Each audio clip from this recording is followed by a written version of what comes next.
Big ম্যাচের যত ধরনের উত্তেজনা থাকে বা একটা বিগ ম্যাচ যেমন হওয়া উচিত ঠিক তেমনই একটা ম্যাচ হলো আবাহনী এবং মেরিনার্স।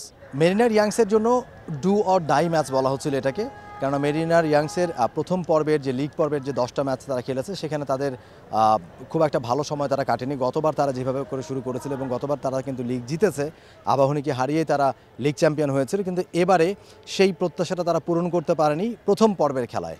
সেখানে বেশ পিছিয়ে তারা 4 নম্বরে থেকে আসলে প্রথম পর্বটা শেষ করেছিল। লিগ পর্বে এসে তারা নতুনভাবে জ্বলে ওঠার চেষ্টা করছিল এবং আজকের ম্যাচটা আবাহনীর সাথে তাদের হারলেই কিন্তু তাদেরকে এক প্রকার বিদায় তাদের ঘটেই যেত, তারা অনেকটা পেছনে চলে যেত এবং লিগ শিরোপা জয়ের যে স্বপ্নটা সেটা অনেকটাই ভেঙে যেত তাদের। সেই জায়গা থেকে আবাহনীর সাথে তারা ম্যাচটা খেলেছে এবং শেষ পর্যন্ত ম্যাচটা তারা 2-1 ব্যবধানে জিতে নিয়েছে।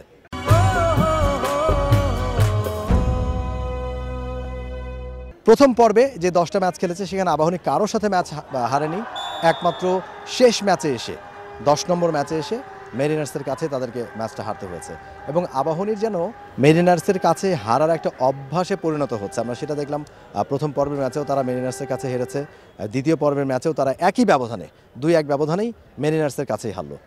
মেরিনার্সের কাছে যে হারার যে টেন্ডেন্সিটা, এটা কি আসলে অন্য কোনো কারণে, কোনো কৌশলগত কারণেই তারা হারছে? মেরিনার্স কি ভালো কোনো কৌশল নিচ্ছে বলেই আবাহনী বারবার হেরে যাচ্ছে, নাকি একটা মেন্টাল গেম হয়ে দাঁড়িয়েছে যে মানসিকভাবে তারা পিছিয়ে পড়ছে? গতবারও তারা যেহেতু লিগ শিরোপা এই দলটার কাছে হারিয়েছিল, আবাহনীর মেরিনার্সের কাছে লিগ শিরোপা হারিয়েছিল, এবারও ক্লাব কাপে তারা এই দলটার কাছে হেরেছে, মেরিনার্সের কাছে হেরে ক্লাব কাপের শিরোপাটা তারা হাতছাড়া করেছে। লিগেও আমরা দেখলাম, লিগেও পরপর 2টা ম্যাচ মেরিনার্সের কাছে আবাহনী হারলো। সেটা আসলে কোন জায়গায়, প্রবলেমটা কোথায়, কোথায় আসলে তাদের ঘাটতি রয়েছে, কী কারণে তারা হারছে, সেটা আমরা জানার চেষ্টা করছিলাম এবং সেটা জানাচ্ছিলেন দলের অভিজ্ঞ খেলোয়াড় ফরহাদ আহমেদ শীতুল।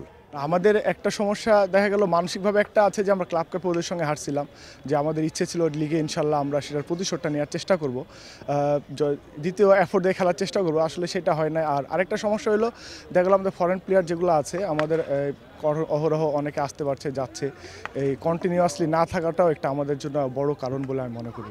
আর পিসিতে আমরা 2টা পিসি খাইছি, 2টাই আমরা গোল করে হয়ে গেছে, এটা আমাদের জন্য আমাদের খারাপ একটা দিক হয়ে গেছে। আর প্রথমে গোল খেয়ে গেলে সেটা আসলে কামব্যাক করা, 2 গোল কামব্যাক করা, এটা একটা বড় টিমের জন্য আসলেই টাফ। 2 টিমে যেহেতু ভালো ম্যাচ, এক্ষেত্রে আমাদের 2টা গোল আমাদের শুরুতে খেয়ে যায়, এটা আমাদের জন্য পিছিয়ে পড়ার মূল কারণ। তবে মেরিনার্স অবশ্য বলার চেষ্টা করছে, মেরিনার্স যেহেতু তারা প্রথম পর্বটা তাদের খুব একটা ভালো কাটেনি এবং দ্বিতীয় পর্বে তাদের জন্য এটা ছিল আসলে ডু অর ডাই ম্যাচ। তাদের জন্য এখন প্রত্যেকটাই ডু অর ডাই ম্যাচ। তাদের সামনে যে ম্যাচগুলো রয়েছে, মোহামেডান ম্যাচ রয়েছে, অ্যাজাক্স ম্যাচ রয়েছে, পুলিশ ম্যাচ রয়েছে, সেই ম্যাচগুলো তাদেরকে আসলে জিততে হবে। প্রত্যেকটা ম্যাচে জিতলেই তাদের জন্য আসলে লিগ শিরোপাটা জয়ের সুযোগ তৈরি হবে, না হলে তারা হোঁচট খেলেই তাদের কিন্তু লিগ শিরোপা তাদের কাছ থেকে দূরে সরে যাবে। সুতরাং তাদেরকে প্রত্যেক ম্যাচে জিততে হবে এবং এই বিষয়টা তারা চিন্তা করে মাঠে নেমেছিল। বড় অপোনেন্ট কিংবা ছোট অপোনেন্ট তারা সেটা ক্যালকুলেট করেনি, তাদেরকে আসলে জিততে হবে এবং তারা যেই কৌশলগুলো অবলম্বন করেছে সেখানে তারা সাকসেস পেয়েছে। এবং সবুজ এই দলটার আসলে অন্যতম একটা ফ্যাক্ট, দলের আসলে জয়ের ব্যাপারে একটা বড় ব্যবধান তিনি সবসময় গড়ে দিচ্ছেন।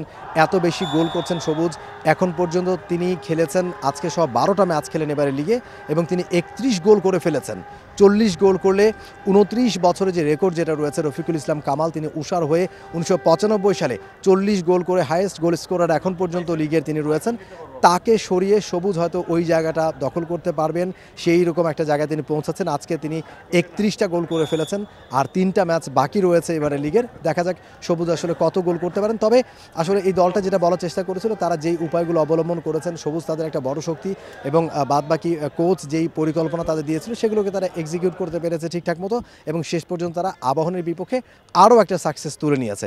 সেটা জানাচ্ছিলেন আবেদ উদ্দিন, দলটার ইয়াং স্টার। আসলে আমাদের অপোনেন্ট আজকে ফেক ছিল না, আজকে আমাদের ডু অর ডাই ম্যাচ ছিল।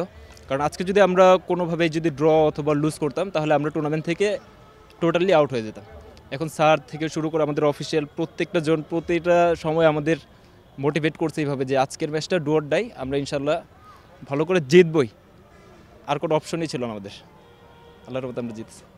এখন দেখা যাক আবাহনী আসলে সুপার সিক্সে এসে তারা প্রথম ম্যাচের হারের স্বাদ পেল। তারা সুপার সিক্সে তারা একটা ম্যাচ জিতেছে এবং পরের ম্যাচটা তারা হেরেছে এবং বাকি যে ম্যাচগুলো এখন বাকি রয়েছে যদি আবাহনী না হারে, যদি ওই জায়গায় আবাহনী আসলে নিজেদেরকে ঠিকঠাক রাখতে পারে এবং প্রত্যেকটা ম্যাচে যদি জয় তুলে নিতে পারে তাহলে তাদেরও লিগ শিরোপা জয়ের একটা সুযোগ থাকবে।